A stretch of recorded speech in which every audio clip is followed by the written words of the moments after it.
Dear friends, fellow physios and young professional practitioners, I would like to come out with some highlight on practice scenario and understanding and clinical practice which I learnt and experienced out of my 42 years of my clinical practice experience as well as the academic areas practice. I feel if that has been shared with lot of people and come out with a YouTube channel, that will benefit lot of youngsters for understanding and develop their practice and come out with better more practice. I think this is the objective of starting this YouTube channel and share as much of knowledge as possible to benefit the younger community.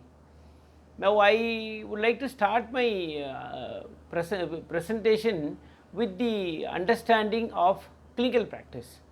Now, there is a situation that physiotherapists can do independent practice or cannot do independent practice, or are eligible or entitled to clinical practice, independent practice. I think there are so many questions keep been coming out of the society and the younger mind. Today I will tell you, by legal, by statutory, the Government of India has come out with a notification that physiotherapists can practice independently or as a team with experts. I think this is come as a legislation and it has been notified in the Gazette also. So, that means legally you are eligible to practice independently. Now, understanding on what is called practice, I think this clear understanding will make us a better professional. One, I believe in what is called independent, I believe in interdependency, because any professional for that matter, you take the professionals or medical professionals or health science professionals or whoever, I feel the word of interdependent practice is better terminology than independent practice. Let me put it more clear. For example, you are eligible to do a clinical practice, and suppose you come out with a patient, suppose the patient with some inner pathology, such incidents has happened also in the clinical practice. Some spinal pathology has come out with a low back pain. You should be strong enough to identify that this person has only pure orthopedics and mechanical problem, and I think the treatment of physiotherapy will help him. For example, if by chance if the patient has got a spinal pathology, and if you are not able to shortlist the patient, or if you are not able to identify the patient that he is not clear indications for physiotherapy, then you stand a chance of risk. So, this risk is totally rest upon you on your decision making.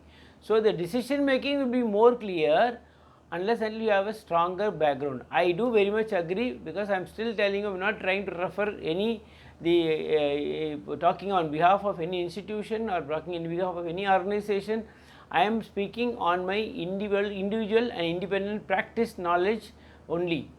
So, the current learning scenarios, lot of changes have come. People have started learning lot, and their knowledge and equipping themselves for a practice is excellent, but still I feel the differential area is the highest risk.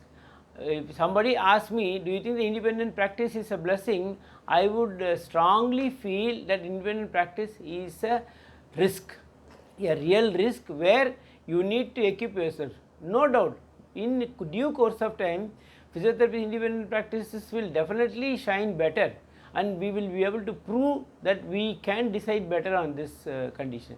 For example, so far what has been followed is, if somebody refers a patient to you by a medical expert, and he maybe prescribe some modalities whatever known to him, and if he comes out, if you feel that this patient does not suit that particular modality, you can very well openly discuss it with the medical expert and tell them and explain that this may be better and this may be beneficial.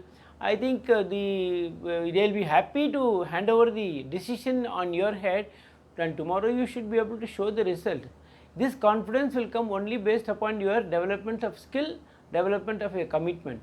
I think if this is made understood to the medical practitioners beyond a point of time, they will surely come out with a decision, yes, he can decide better, and they will stop giving suggestions. They will say, please go to him, he will provide whatever treatment required.